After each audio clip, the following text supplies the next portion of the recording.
in order to have a holistic network, a holistic integrity network, you can't overlook the Oracle problem, because regardless of how much zero-knowledge proofs or validity proofs you provide to the network, you are still bounded by the trust you put and by the mechanism of the Oracle network, which is when you want to connect a blockchain to the external world, say to price feeds, to prediction market that lives off-chain in another network, you need oracles to provide that data.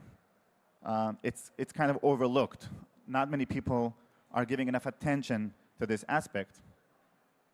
You should be placed at least as much attention to the Oracle problem than to zero-knowledge rollups or output integrity. So you can think of it as input integrity and output integrity. The challenge with oracles is what I argue here is much more difficult to solve than the problem that zero-knowledge rollups solve. And the reason is that you can't have, you can't refute, you can't prove that an oracle has misreported. So again, with zero-knowledge, which is voodoo, math, and cryptography, it's easy to see if an operator of a rollup has posted a false proof. You simply compute the state by yourself and see that the final hash is different than what the rollup operator or prover posted.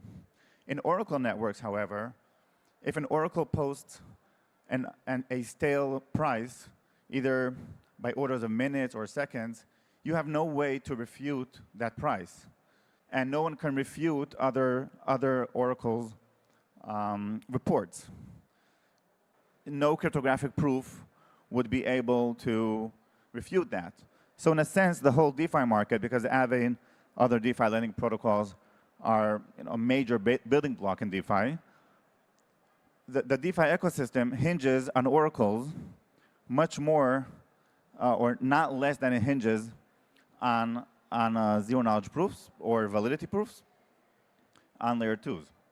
Now, the reason I am proposing the argument that this is more important is precisely because there's a deniability. Rogue players in the Oracle game can deny their malice, and there's no way to refute that. Whereas if a roll-up operator, again, will post a false proof, everyone will see it and will lose trust in that layer 2 or roll-up.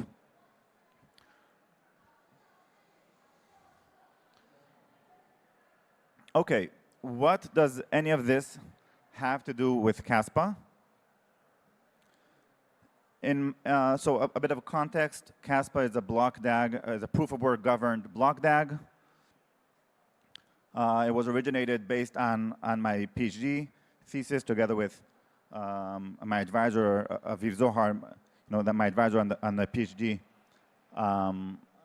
The whole block DAG paradigm was incepted back then in the Hebrew University.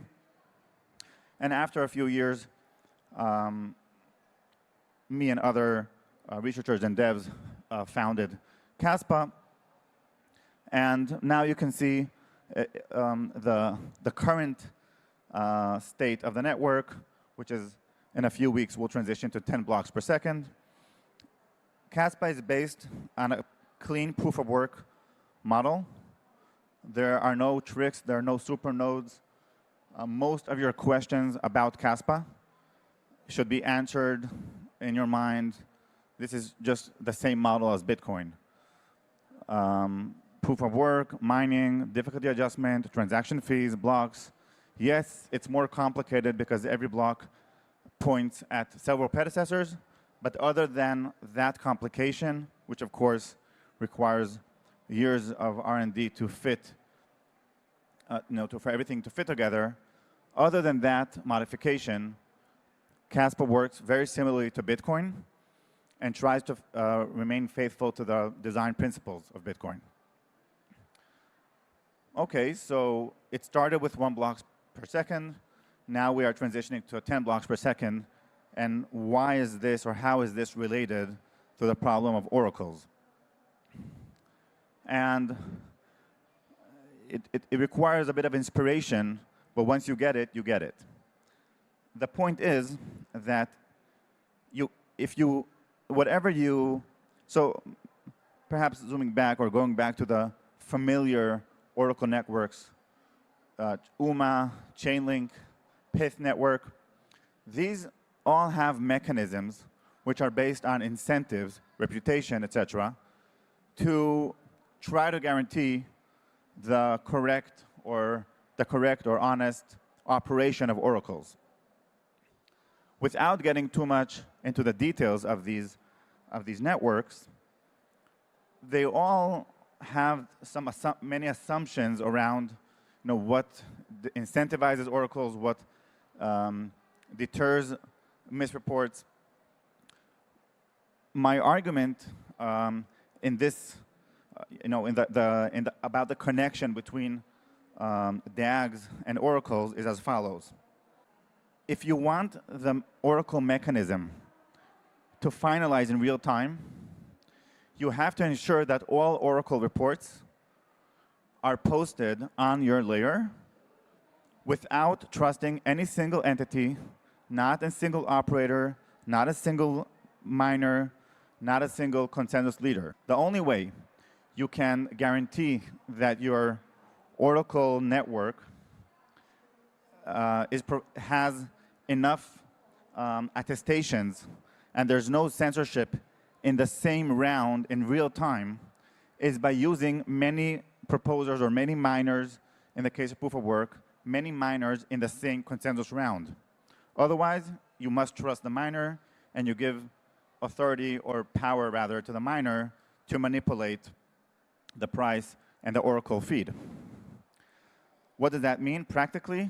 It means that 10 block per second Caspa can, combined with the correct mechanism design for an oracle network, can solve the problem by allowing multiple attestations in real time. This is very important, in real time, to be brought on chain, and then you have to you have to combine this with the correct mechanism design to ensure that what's the correct way to average out these attestations